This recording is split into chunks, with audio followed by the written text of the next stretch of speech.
De eerste officiële keertswedstrijd van het jaar is Joet spelen. De haatklassers binnen weer in actie kwamen in Moire. De keertsvereniging Warberbluwe haar best die had op een coronaproof evenement. Een heel prille maatregelen. De allerbelangrijkste maatregel is houden oorlog met de ruimte. Die oorlog met de ruimte, dat zorgt natuurlijk voor zwerigheden in de kleedbox, in de kantine, rondom het veld. Dus we hebben met name rondom het veld hebben wij ook speciale looproutes omgesteld. Speciale zitvlakken, speciale staafvlakken, daar kunnen de mensen staan en zitten om die oorlog met de ruimte te houden. Zo binnen er corona-stewards die de mensen oorspreken om oorlogmeter afstand te houden. Hey jongens, zullen we niet wel even een oorlogmeter uit elkaar willen? Ja, super! Luister je nou altijd zo goed als deze man? Ja, eigenlijk wel. Ja, de meesten wel, hè?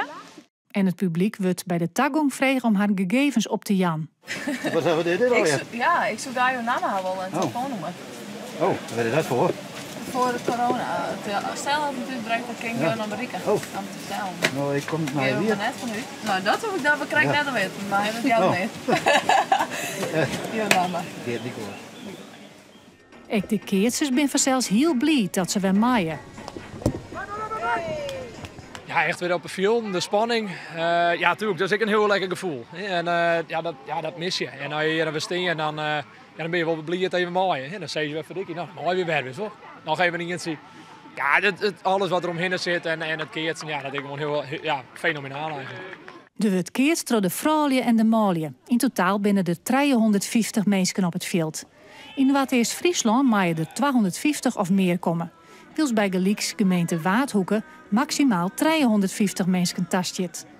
Ik vind het bijzonder dat het dan met wat maat met wordt. Want nevens mij moet iedereen hem houden aan die noodverordening die het vastgesteld is. En daar zijn mogelijkheden, daar zijn kansen, maar die mag je wel griepen en die mag je zien.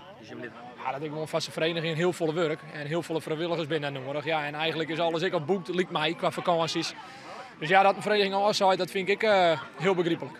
En dan de finale, die gaat verrassen tussen het parcours van Jelte Pieter Dijkstra en Menno van Swieten. Dat laatste parcours wint in de hele finale van het favoriete parcours van Van der Bos. In de finale ben ze maar 4 om 1 en 6 gelijk viessen te sterk. En zo pakken Menno van Swieten, Renze Pieter Hiemstra en Hans Wassenaar de eerste winst.